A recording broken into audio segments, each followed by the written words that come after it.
الحمدللہ رب العالمین والصلاة والسلام علی سید الانبیاء والمرسلین اما بعد فاعوذ باللہ من الشیطان الرجیم بسم اللہ الرحمن الرحیم۔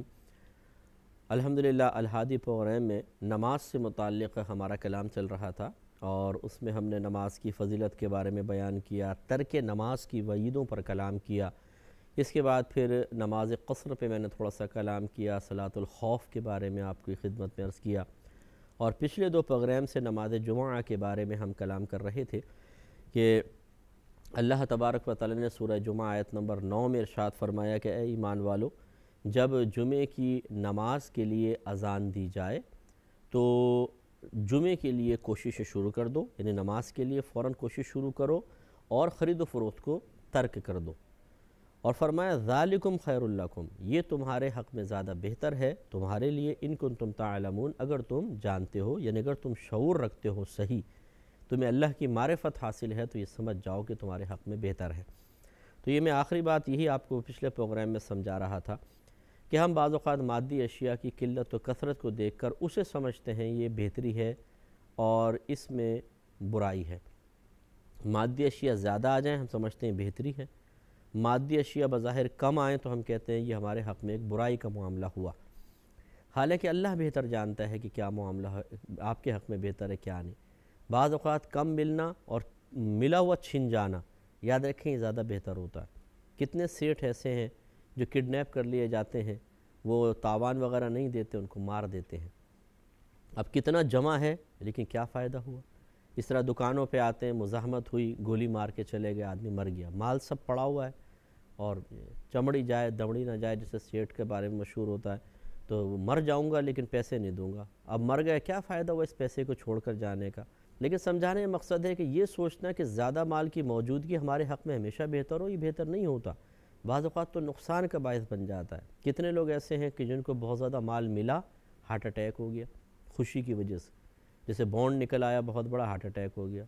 بعضوں کا چھن جاتا ہے تو ہارٹ اٹیک ہو جاتا ہے، اور چھنتا اسی کا ہے جس کے پاس پہلے زیادہ ہوتا ہے، تو یہ زیادہ مال بہتری کا سبب بنا کہ ہارٹ اٹیک کا سبب بن گیا۔ تو سمجھ ہمیں آنا چاہیے کہ میں یہ نہیں کہہ رہا ہوں کہ آپ سارا گھر کا مال باہر پھینک دیں اور کہیں کہ اب یہ ہمارے حق میں بہتر ہوگا، یہ میں نہیں کہہ رہا ہوں۔ میں یہ سمجھانا چاہ رہا ہوں ضروری نہیں ہے کہ ہمیشہ مال کی کثرت آپ کے حق میں بہتر ہو، اور ضروری نہیں ہے کہ ہمیشہ مال کی قلت آپ کے حق میں بہتر ہو۔ کبھی مال کی زیادتی بہتر ہوتی ہے، کبھی کمی بہتر ہوتی ہے، لیکن اصل اصول ہی ہمیں بنانا چاہیے کہ اگر وہ مال کی کثرت اللہ کی نافرمانی کے ساتھ ہے تو ہمیشہ یاد رکھیں نقصان کا باعث، اور اگر قلت اللہ کی مرضی کی وجہ سے اس کی رضا حاصل کرنے کے لیے، یہ قلت ہمیشہ آپ کے لیے فائدے کا باعث۔ تو بس یہ اصول یاد رکھیں کہ جس میں اللہ کی رضا ہو، اب وہ قلیل ہو کثیر ہو، آپ کے حق میں بہتر، اللہ کی نافرمانی کے ساتھ ہو، قلیل ہو کثیر ہو، آپ کے حق میں نقصان کا باعث۔ تو جمعے کے حوالے سے میں یہ گفتگو کر رہا تھا کہ مثال کے طور پہ اذان شروع ہوئی، 4-5 دکاندار اپنی دکانیں کھولے ہوئے ہیں، آپ کی بھی وہی دکان ہے، مثال کے طور پہ کاسمیٹک مارکیٹ ہے، آپ بھی عورتیں آ رہی ہیں، گاہک آ رہے ہیں، اور ایسا ہوتا ہے کہ جب آپ اٹھنے لگتے ہیں نا اس وقت ایک دم اور بہت زیادہ گاہک آ جاتے ہیں۔ یہ اللہ کی طرف سے ایک امتحان اور آزمائش ہوتی ہے آدمی۔ اب شیطان وسوسہ ڈالتا ہے، یار تو اٹھ کے چلا گیا، اتنے گاہک ٹوٹ جائیں گے، تو نہیں دے گا، برابر والے کے پاس جائیں گے، اس کی بکری زیادہ ہو جائے گی، زیادہ کما لے گا۔ یہ مت سوچئے، آپ اللہ کے لیے چھوڑ رہے ہیں نا، یہ بتائیے ان کو پیسہ کون دے گا؟ لوگ دیں گے؟ اللہ تعالیٰ دے گا۔ پوری کائنات میں خزانے کون تقسیم کر رہا ہے؟ اللہ تبارک و تعالیٰ۔ تو کامل بھروسہ رکھیں، انہوں نے اللہ کی طرف سے توجہ ہٹا کے گاہک پر نگاہ رکھی کہ ہمیں پیسہ مل جائے چاہے اللہ ناراض ہو جائے۔ آپ یہ نہ سوچیں، آپ گاہکوں سے ہٹا کر توجہ اپنے رب کی طرف رکھیں چاہے گاہک ناراض ہو جائے۔ اللہ آپ سے راضی ہوگا تو کائنات کے خزانے آپ کے قدموں میں آ جائیں گے، اور یہ بتائیں اللہ ناراض ہوا اور مخلوق سارے راضی ہو جائے تو کیا فائدہ ہوگا؟ تو اس لیے فوراً اپنی دکان بند کریں، جیسے ہم نے بعض عرب کنٹریز میں دیکھا ہے، فوراً اذانیں ہوئی دکان بند، کلوز، اپنے جا کے نماز پڑھ رہے ہیں۔ یہ یقین کامل رکھیں کہ آپ جب جا کے اللہ کی بارگاہ میں حاضر ہوں گے، نماز پڑھیں گے، اللہ تعالیٰ آپ کو ان سے زیادہ برکات دے گا۔ اس کا میں آپ کو اصول سمجھاتا ہوں اگر آپ کو سمجھ میں آ جائے۔ ایک آدمی نے 5 لاکھ کمائے اور آپ نے صرف 500 کمائے مثال کے طور پر، لیکن اس کے گھر میں بیماری آئی، تنگ دستی آئی، پریشانی آئی، لٹ گیا اور نقصانات ہوئے، پورے کے پورے 5 لاکھ نکل گئے۔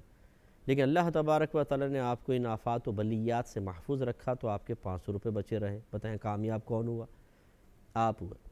تو سمجھانے کا مقصد یہ ہے کہ یوں ہوتا ہے کہ جب کوئی اللہ کی نافرمانی کے ساتھ بہت سارا مال جمع کرتا ہے، ہم تو مال کی کثرت پہ نگاہ رکھ کر رشک کرنے لگ جاتے ہیں. معاذ اللہ، بالکل رشک نہ کریں، یہ کوئی قابل رشک لوگ نہیں ہیں. جتنا مال زیادہ ہوگا میدان محشر میں ان کے چہروں پہ بے چارگی اتنی ہی زیادہ ہوگی، کیونکہ اتنا ہی اللہ تعالیٰ کے حق کی ادائیگی میں کوتاہی کی ہوگی.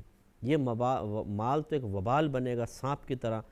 یہ تو اسی لیے میرے آقا صلی اللہ علیہ وسلم نے فرمایا کہ جس کے پاس مال ہو وہ اس کو یہاں یہاں یہاں یہاں جلدی جلدی خرچ کرے، ورنہ بروز قیامت یہ مال اس کے لیے وبال ہوگا. اس لیے یہ مال کی کثرت کوئی مت سمجھے کہ یہ بہت ہی کوئی کمال کی چیز ہے. یہ اسی طرح نکل جائے گا جو اللہ کی نافرمانی کے ساتھ ہوگا. اور آپ اگر اللہ کی رضا کی خاطر کریں گے، بظاہر وہ کم بھی ہو گیا، اگر بالفرض مقدار کے اعتبار سے اللہ تعالیٰ آپ کو ایسی برکات سے نوازے گا، گھر میں صحت رہے گی، کوئی ایکسیڈنٹ وغیرہ نہیں ہوں گے، آفات و بلیات نہیں آئیں گی، اور آپ کا تھوڑا مال بھی آپ کے لیے بہت زیادہ آپ کو محسوس ہوگا. یہ چیز اصل میں دیکھنی چاہیے. اللہ سے دوستی مضبوط کریں، اللہ سے تعلق مضبوط کریں. ساری کائنات کے خزانے اللہ کے دست قدرت میں ہیں. اس لیے میں بارہا عرض کرتا ہوں کہ اللہ کی معرفت مزید حاصل کرنی چاہیے. پوری کائنات میں سینکڑوں قسم کی مخلوق ہے. میں ہزاروں کہوں کوئی تعجب نہیں، لاکھوں کہوں کوئی تعجب نہیں. اور میرا رب روزانہ ہر مخلوق کو غذا فراہم کر رہا ہے. آپ اسی پہ ذرا غور کر لیں. ہر ایک کی غذا مختلف، ہر ایک کے جسم کی ریکوائرمنٹ مختلف ہے. کسی کو پروٹین چاہیے، وائٹامنس چاہیے، اور دیگر چیزیں چاہیے، اور اللہ تعالیٰ ان کو ان کے ان تمام ضروریات کے مطابق روزانہ متوازن غذائیں عطا فرما رہا ہے. جو رب اتنا تقسیم کرنے پہ قدرت رکھتا ہے کہ پوری کائنات، اب چیونٹیاں دیکھ لیں، کروڑوں چیونٹیاں، کروڑوں مچھر، کروڑوں مکھیاں، کروڑوں انسان، کروڑوں جنات، کروڑوں بیکٹیریاز، کروڑوں مچھلیاں، کروڑوں چرندے پرندے درندے، سب کو رزق دے رہا ہے. کیسے دے دیتا ہے؟ کتنی پرفیکٹ پلاننگ ہے، کتنا زبردست اس کے پاس علم ہے، کیسے وہ سب کو پیٹ بھر رہا ہے روزانہ. اب آپ ذرا ان تمام چیزوں پہ جب غور کر لیں، پھر آ جائیں اس طرف کہ پھر آپ کو مجھے روزی دینا اللہ کے لیے کوئی مشکل ہے؟ ایک آدمی کو. یہی ہمارا اعتقاد اور یقین نہیں ہے. یہی وجہ ہے کہ مخلوق پہ زیادہ بھروسہ کرتے ہیں، اپنے خالق پہ کم بھروسہ کرتے ہیں. یہ غلط چیز ہے. اللہ پہ کامل بھروسہ رکھیے، اور جو اللہ کے احکام ہیں انہیں اس کے وقت پر پورا کیجیے. پھر ضرور آپ انشاءاللہ برکات حاصل کریں گے. ضرور. میں نے تو بڑا مشاہدہ کیا، اللہ کا بڑا کرم ہے. ہمیں اللہ کے وعدے پہ بڑا اعتماد ہے، اور اللہ تعالیٰ ایسا کرتا ہے. لیکن ہم اصل میں اپنے آپ کو آزمائش میں ڈالنا نہیں چاہتے. ہم گھبراتے ہیں، ہم ڈرتے ہیں. پتہ نہیں یار، جو میں سوچ رہا ہوں، یہ جو حدیثوں میں بیان ہوا ویسا ہوگا کہ نہیں ہوگا. ارے بھائی، ویسا ہی ہوگا.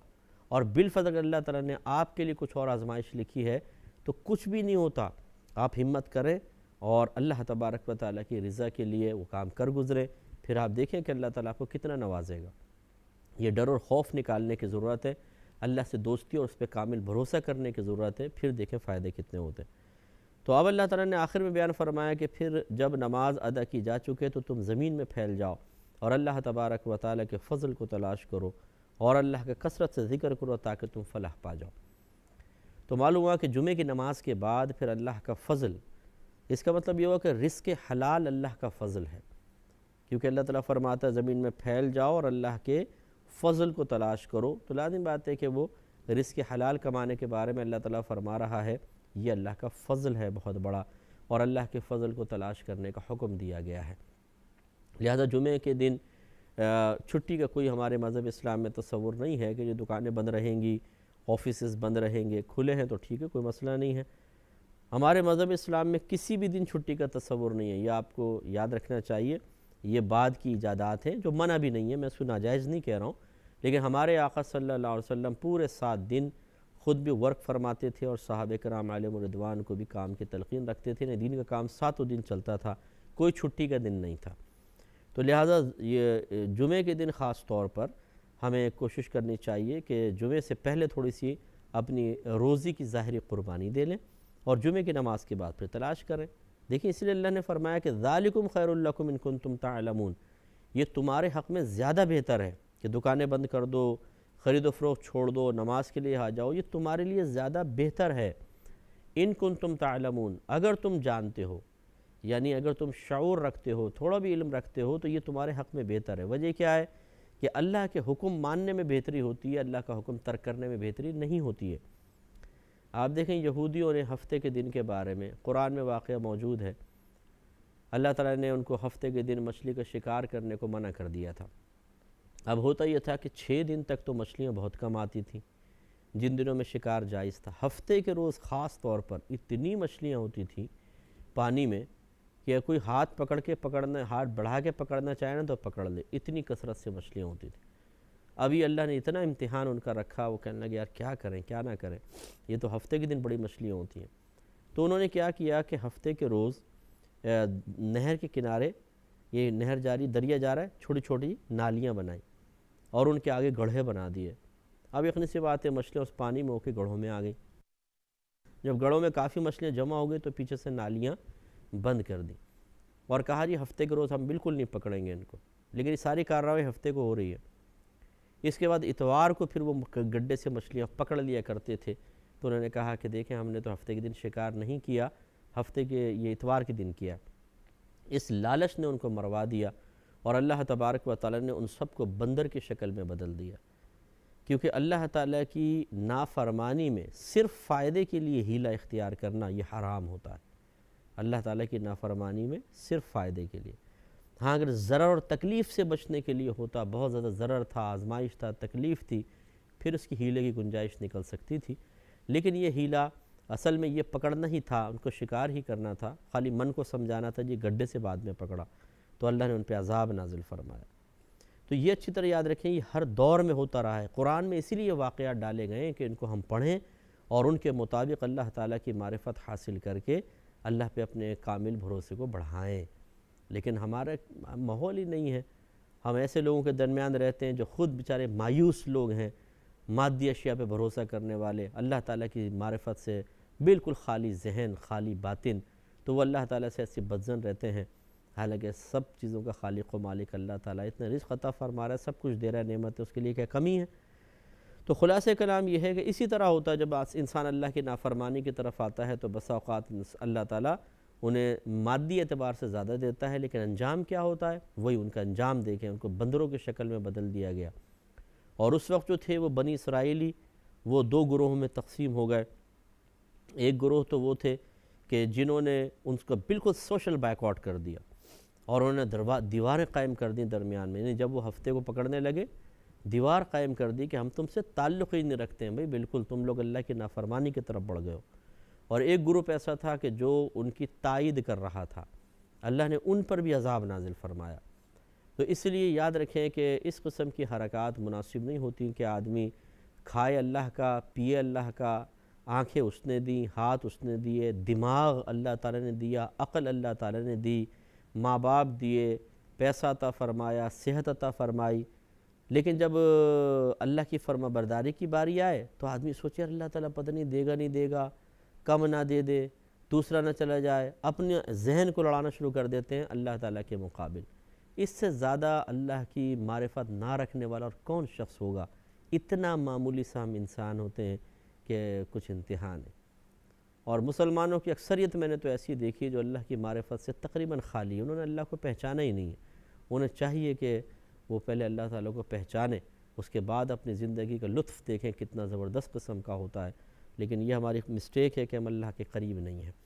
تو خلاصہ کلام یہ ہے کہ اللہ سے بدگمان ہونے کے لیے، اللہ سے بدظن ہونے کے لیے، اللہ سے مایوس ہونے کے لیے سب سے پہلے مسلمان تیار ہے، اور ہم ہمت ہار کر نفس کی طرف بڑھ جائیں گے، شیطان کی طرف، دوستوں کی طرف، مادی چیزوں کی طرف، نافرمانیوں کی طرف، وہ سمجھتے ہیں اب مل جائے گا۔ حضرت سفیان ثوری رحمۃ اللہ علیہ نے کسی شخص کو کسی گناہ سے روکا کہ تم اس طرح پیسہ نہ کماؤ، اس نے کہا اگر میں اس طرح نہیں کماؤں گا تو کھاؤں گا کیسے؟ تو آپ نے ارشاد فرمایا لوگوں دیکھو یہ کیا کہہ رہا ہے کہ اگر یہ اللہ کی نافرمانی کرے گا تو اللہ اس کو دے گا، اور اللہ کی فرما برداری کی طرف آئے گا تو اللہ اس سے رزق کو روک لے گا۔ یہ ہے ہمارے اکابرین کی سوچ جو اللہ نے دی، ہمارے اکابرین نے ہمیں دی ہے، اللہ کی عطا سے ہمیں فراہم کی ہے کہ سوچو ایک نافرمان اسے اللہ تعالیٰ دے رہا ہے اپنی نافرمانی کے باوجود، جو اللہ کو شدید ناپسند ہے، تو آپ اگر فرما برداری کر رہے ہیں آپ کو کیسے محروم کرے گا؟ آپ کو اس سے زیادہ عطا فرمائے گا، لیکن اس کے عطا فرمانے کا انداز مختلف ہے۔ کبھی تو مادی اشیاء دے دیتا ہے، اور کبھی مادی اشیاء سے بظاہر محروم رکھتا ہے لیکن دیگر فائدے دے دیتا ہے۔ بیماری نہیں ہوگی، پریشانی نہیں ہوگی، کڈنیپنگ نہیں ہوگی، لوٹ مار نہیں ہوگی، بیماریاں گھر میں نہیں ہوں گی، ناگہانی آفات سے بچا لے گا، تو آپ کو کچھ خرچہ ہی نہیں ہوگا۔ اگر آپ کو 5 لاکھ دے دیتا اور یہ چیزیں ہوتی ہیں، اس میں 5 لاکھ لگ جاتے، اور ایک ہے کہ یہ بیماری نہیں ہوئی، 5 لاکھ نہیں ملا، آپ کو 50,000 ملا، تو کیا فرق پڑا؟ یہ مسئلہ ہے کہ اصل چیز یہ دیکھنی چاہیے، جو کم لمیٹڈ تنخواہوں میں گزارا کر رہے ہیں لیکن اللہ تعالیٰ کے فرما بردار ہیں، کبھی دل میں شکوہ بیدار نہ ہو۔ آپ غور کیجئے گا کہ آپ کو اللہ تعالیٰ نے سینکڑوں آفات سے بچایا ہوگا، اور آپ ہاسپٹل چلے جائیں، وہاں پہ سارے غریب ہوتے ہیں۔ بڑے ہاسپٹلز میں آپ چلے جائیں، نام نہیں لیتا ہوں، لیکن آپ بڑے بڑے ہاسپٹلز میں جائیں اور ایمرجنسی میں جائیں، جہاں ایک دن کا کرایہ 80 ہزار روپے وصول کیا جا رہا ہے، 60 ہزار روپے وصول کیا جا رہا ہے، بڑے بڑے سیٹ بستروں پہ لیٹے پڑے ہوئے ہیں، اور ان کی دولت ایسی جا رہی ہے، جس طرح کمائیں گے اسی طرح دولت نکلتی ہے، پھر اولاد بھی نافرمان نکلتی ہے، اولاد بھی پھر کارنامہ خوب کرتی ہے، سارے پیسے کو ضائع کرتی ہے۔ اس لیے اللہ پہ بھروسہ رکھیں، اور جمعے کی نماز سے پہلے اپنے کاروبار کی قربانی دیں، جمعے کی نماز کے بعد کریں، اللہ تعالیٰ بہت برکات سے نوازے گا۔ اسی طرح آگے دیکھیں، اللہ تعالیٰ نے ارشاد فرمایا کہ وَإِذَا رَأَوْا تِجَارَةً أَوْ لَهْوًا انفَضُّوا إِلَيْهَا وَتَرَكُوكَ قَائِمًا قُلْ مَا عِندَ اللَّهِ خَيْرٌ مِّنَ اللَّهْوِ وَمِنَ التِّجَارَةِ وَاللَّهُ خَيْرُ الرَّازِقِينَ۔ اور جب انہوں نے کوئی تجارت یا کھیل دیکھا تو اس کی طرف چل دیے۔ اس کا شان نزول یہ ہے کہ دفعہ سرکار خطبہ دے رہے تھے تو کچھ مال تجارت آ گیا بازار میں، اس کو شور سے سنائی دیا، تو بہت سارے جو لوگ تھے سرکار خطبے کے لیے کھڑے، اور وہ وہاں بھاگ گئے، مطلب اس کی طرف، کیونکہ جو کم ایسے تھے، منافقین خاص طور پہ ان میں تھے کہ جو بھاگے وہاں پر، ان کی مذمت کی جا رہی ہے کہ وَإِذَا رَأَوْا تِجَارَةً، اور جب انہوں نے کوئی تجارت دیکھی، اور ایک روایت میں کہ ہاتھی آ گیا تھا تو ہاتھی کی طرف بھاگ گئے، أَوْ لَهْوًا انفَضُّوا، یا کوئی کھیل دیکھا تو انفضوا الیہا، تو اس کی طرف چل دیے، وَتَرَكُوكَ قَائِمًا، اور اے حبیب آپ کو تنہا اکیلا چھوڑ دیا۔ قُلْ مَا عِندَ اللَّهِ خَيْرٌ مِّنَ اللَّهْوِ وَمِنَ التِّجَارَةِ۔